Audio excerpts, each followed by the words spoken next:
Competition in the NHS is becoming increasingly fierce.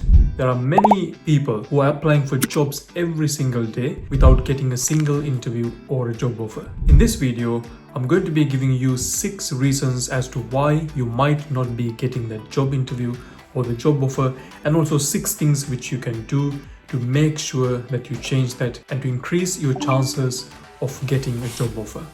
My name is Pasan Vikarana. I'm a cardiothoracic surgical trainee currently working in the NHS, and I'm also in the final year of my PhD at Imperial College London.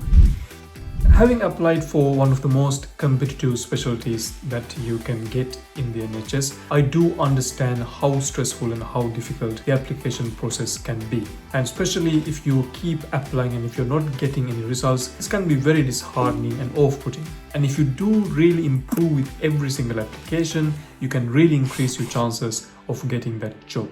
So the first reason why you might not be getting any positive results is because you might be sending the same application every single job, even though the job might be different. So I've seen lots of people who has the same standard application, the same standard answers, which they have written in a Microsoft Word document, which they then copy and paste to the application, and they submit that application to every single job. It doesn't matter what the specialty is and what the hospital is. Now the problem with this approach, when the person who is looking at your answers sees your application, they can tell that you've been sending the same response to several different jobs.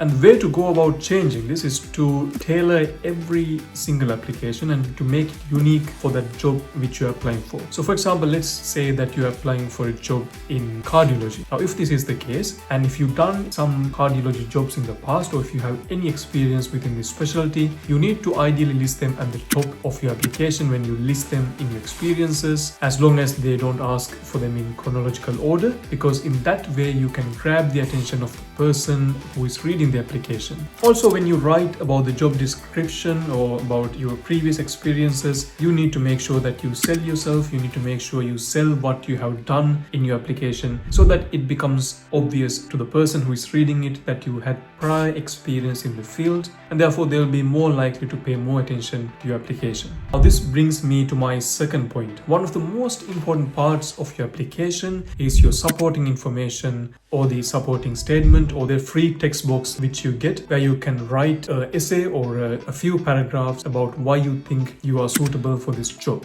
Now this is a very good opportunity for you to describe your experiences and to show the person who is reading it, one, that you have actually read the job description for that particular job, and also that if you can demonstrate to that person that you know what they're expecting from the candidate or from the applicant. So in order to be able to write the supporting information clearly, and in order to write an attractive supporting information, you need to make sure that you read the job description and you understand what the employer or what the employing organization is looking for. If you do understand this, then you can write a very tailored and a very specific supporting information for that particular job.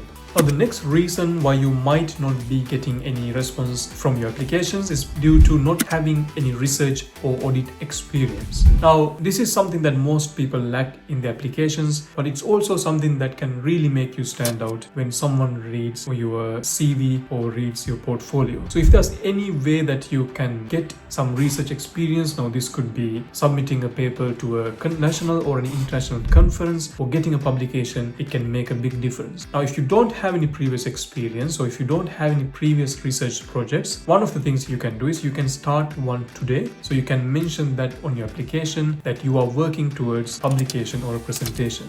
You don't necessarily have to finish it. Even starting on something and mentioning that on your application can be the difference between you getting the results you want or not.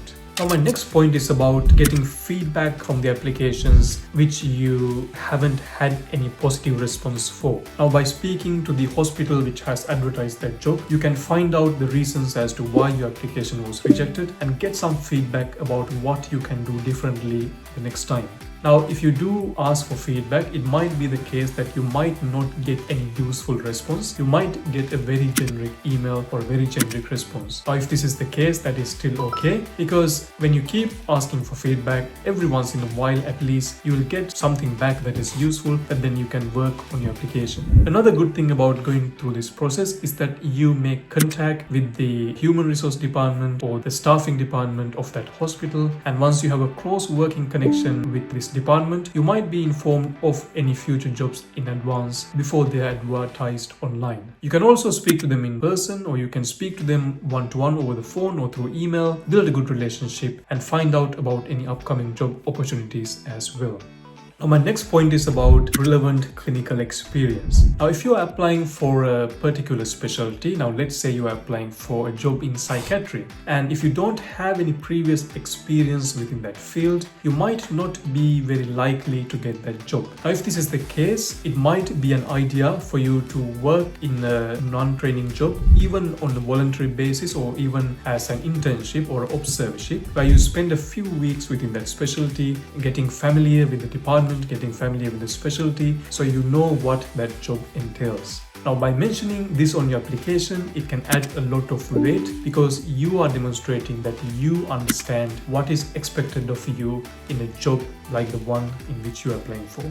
And finally, the last point is that if you have come to the stage where you got an interview or where you had several interviews and you are still not getting the job, it might just be a case of you having to improve on your interview performance. It could be the way you deliver your answers, or it could be the content of your answers itself. And if you are struggling with interviews, some of the tips which I can give you is that it can really help recording yourself on your phone camera or looking yourself in front of a mirror, working on your body language, working on how you deliver your answers, and also make sure that you answer the question which is asked by the interviewer. And there are also some really good books which you can refer to, which goes through the commonly asked interview questions, and also they provide the answers for those questions as well. So by knowing what answers to give and by having a good understanding of what they expect of you, you can really improve on how you perform during the interview. So I hope that was useful. So by doing these things, you can really improve your chances of getting the interview and getting the job which you have applied for. If you found this video useful, please feel free to check out the other videos on this channel. And if you have any questions, please comment them in the comment section below, or you can also message me directly.